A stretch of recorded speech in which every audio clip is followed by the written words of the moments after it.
Hi guys, so I hope everyone's doing great and we are up with a new vlog, and you guessed it right that right now we're shooting for the 6th vlog of the Fitvidvlog series, and till now we've shot for the chest vlog, the legs, the back, arms and the shoulders. Right now what is left is the center of the body. Yes, the abs and core is left, and we are shooting for that vlog today. But the most important thing that is still remaining from our side to give it for you is the warm-up, the mobility drills, because that's the start of any workout, as in it can be for your cardios, for the strength workouts, or for the functional training, or for any particular sport that you're going to play. And that warm-up or the mobility drills is going to be the most important vlog.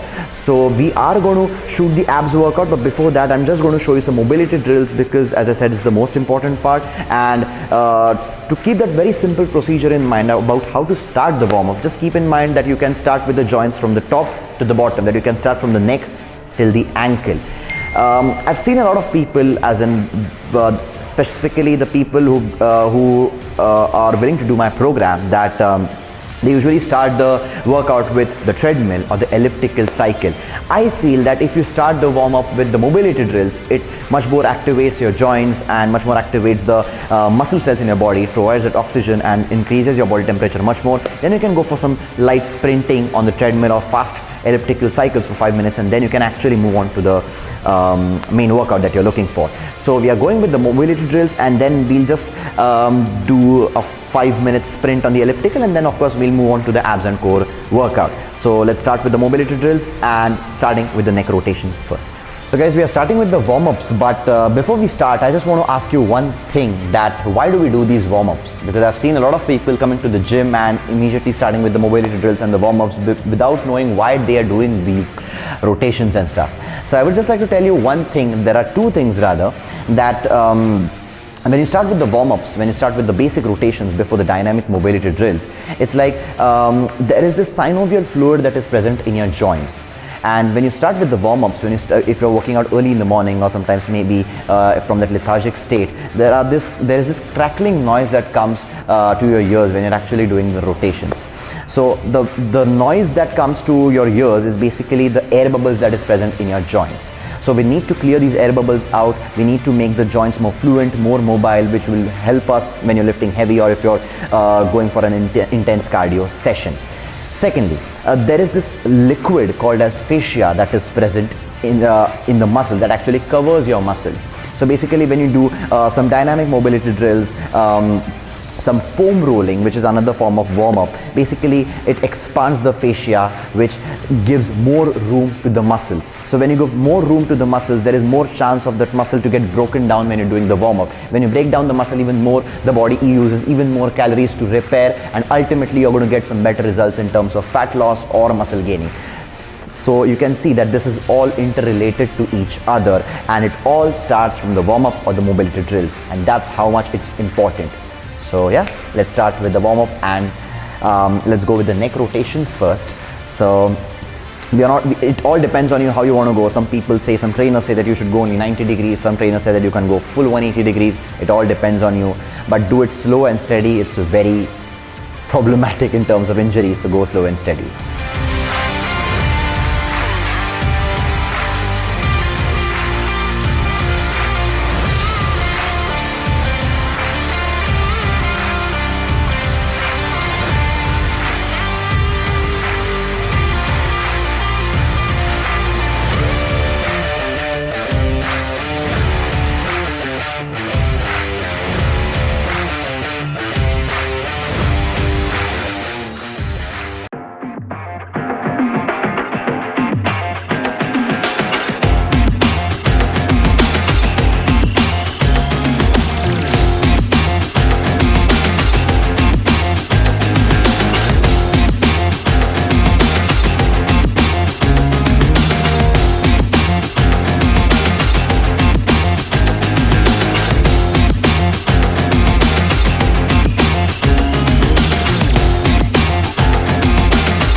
So guys, this was the basic warm-up, and it is one of the generic warm-ups that I've given you. It's not related to any specific workout as such. You can do it before any sport or any weight training session or any intense cardio session as well. I'm already sweating, but yeah, so this warm-up is really good. And if you're in the winter seasons, or if you're staying out of India where it's really cold, and if it's like too much cold, then you can go with 5 to 10 minutes of treadmill or elliptical, as I said, and then move on to the main workout session that you're looking for. But even if you do this workout, if you're training out at home, this is more than enough, and I hope this definitely helps you. And now we're actually moving on to the abs and core workout, which is the main vlog, and I hope you guys like it. Starting with one of the most easiest exercises, the front, as in the forward crunches.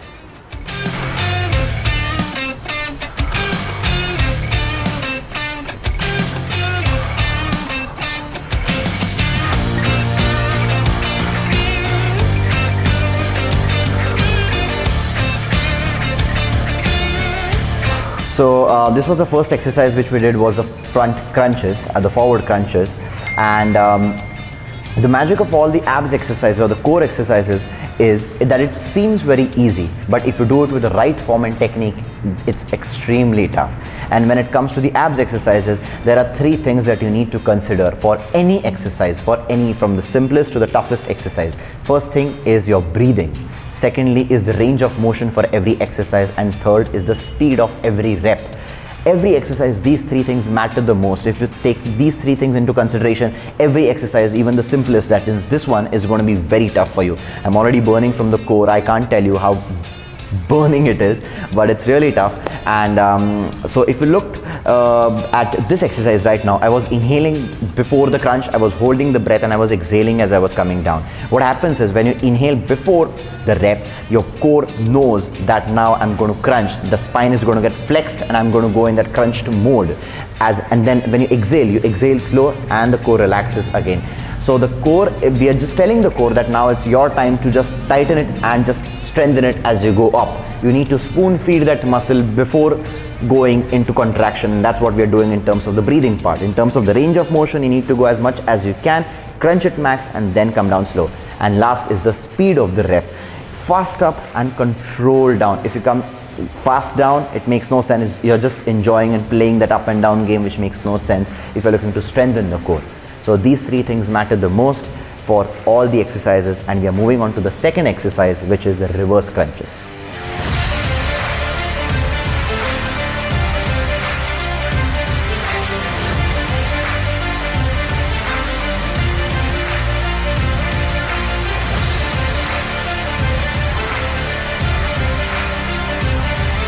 So the second exercise that we did was the reverse crunches, and there are 2 ways that how we can do the reverse crunches. So the first one I showed it to you, that was a basic to medium version of how you can do, and you keep your hands under butts. It exactly comes on the rectus abdominis, which is the targeted muscle in the abdominal region. And the second version that I showed it to you was slightly advanced to super advanced, where you keep your hands behind your neck, straighten your knees, and then again pull it and crunch reversely, that it comes on the abdominis region.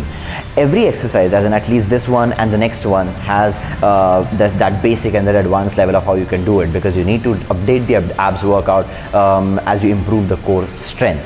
And as I was telling you, that there is one misconception regarding the abs workout that I've seen, that a lot of people usually do abs workout, especially the girls. These girls do these abs workouts at least 3 to 4 times of the day. I still don't know why. They feel that if they do these abs workouts, they'll reduce their belly fat or that stomach fat or that lower back fat by doing these crunches. But it makes no sense. It's just a myth, because when you do these abs workouts, it is just to improve your core strength, which is going to help you in your strength and your cardio workout sessions. So it's just for the strengthening, and it's not going to help you to reduce your belly fat respectively. If you want to lose that belly fat, you need to train your whole body in all formats possible, and then you're going to get that complete fat loss results. So this is that misconception that I've cleared of yours. And moving on to the third exercise, which is the leg raises, and in that also I'm going to show you the basic, advanced, and the super advanced level.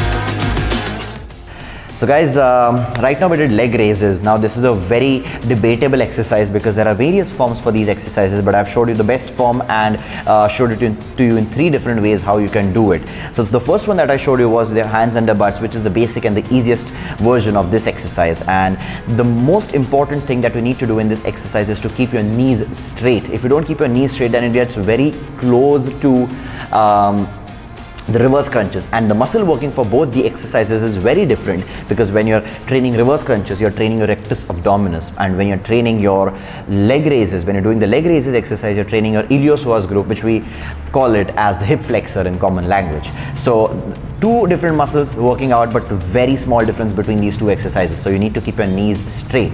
More importantly, your breathing is the most important part, because me and my trainers, when I take the abs workout sessions, I've seen a lot of people not breathing properly when it comes to leg raises, and when the ab starts to burn, they are like panicking all of a sudden and the form gets wrong. You need to keep your breathing very strong, keep that range of motion right, and the knees straightened in this exercise.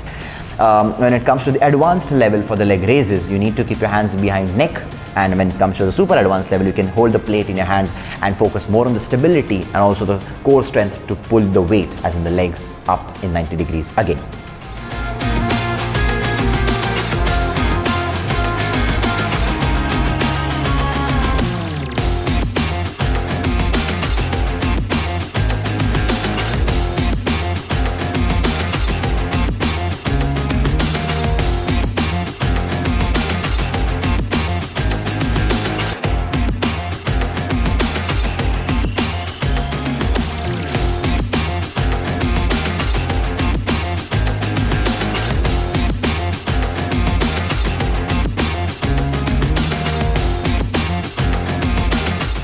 So guys, the 4th exercise that we did right now was the cycling abs. Now the cycling abs are done in a horrifying way sometimes, because it's like people are just twisting around, and there is no contraction on the internal and the external obliques that we are training in this exercise. So when you're actually doing the cycling abs, if you would have seen this exercises very closely, it's like you have to do that slight crunch, keep that spine under flexion, and then twist your upper body through the torso. So the contraction is exactly on the obliques that you're targeting, and the other leg, which are not taking towards you, which are not crunching, has to be straightened close to the floor. So some people straighten the other leg, but they straighten it at the top. The contraction is going to be maximum on the external oblique when you straighten the other leg closer to the floor, when it's closer to the gravity. So you need to straighten the other leg and crunch it max and twist it max. So there are 3 steps that you need to be followed, that you need to keep in mind at the same time when you're doing this exercise. It looks easy, but if you do it perfectly, as I said, it's a nice one, and it comes exactly on your core. So if you're training at home, you can do this exercise on the floor. If you're training it in the gym, then as I said, you can do it with a cross cable pullover, where it becomes very easy and it comes again perfectly on your cross internal oblique. So this was the oblique exercise that we did, and the next one we are moving on is the full setup.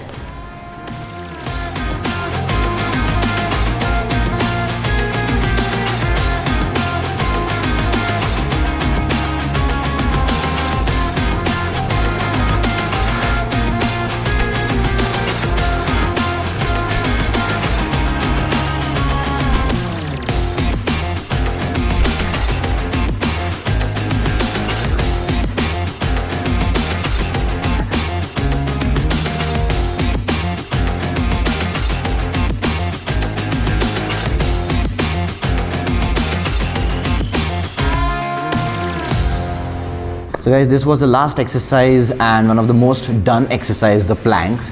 And there is an advanced level exercise to this, but it's very much advanced and I don't think it is necessary in this vlog. I'll try to show it in the next vlog if I can. But this is the basic plank that we've done, and you would have seen that in the last set I kept that bar behind, as in on my back. Why I kept that is because to check my plank position, whether my plank position is right or wrong. Because some people, they do their planks with their hips up or with their hips down or neck up, whichever mistake you can point out. But the point is that when you keep the bar on your back, it should be exactly as in all the parts of your back, the posterior chain, as in your neck, your scapula, your lower back and your hip should be touching the bar. That means that you're exactly in that plank position, parallel to the floor and exactly closer to the gravity as it should be for the plank. So this is the last exercise, and I did I think 4 sets of plank for 20 seconds each. I think that is more than enough to strengthen my core as of now. Later on, as I go and progress further, I'll try to make it 1 minute, 2 minutes, as much as I can.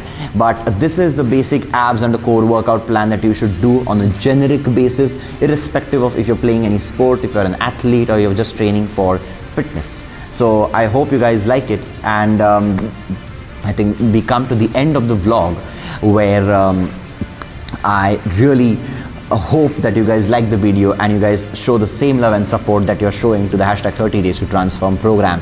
If you haven't seen my page yet, you can go on my Instagram page at Fitvidvlog. You can check out the feedbacks and the results that my clients have got.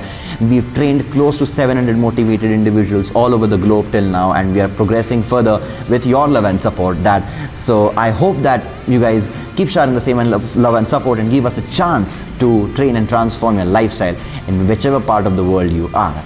So keep sharing the same love and support, and do not forget to like this video because it really motivates us to keep going with the vlogs and the content, and do subscribe to our YouTube channel, The Fitvidvlog. Take care and stay fit.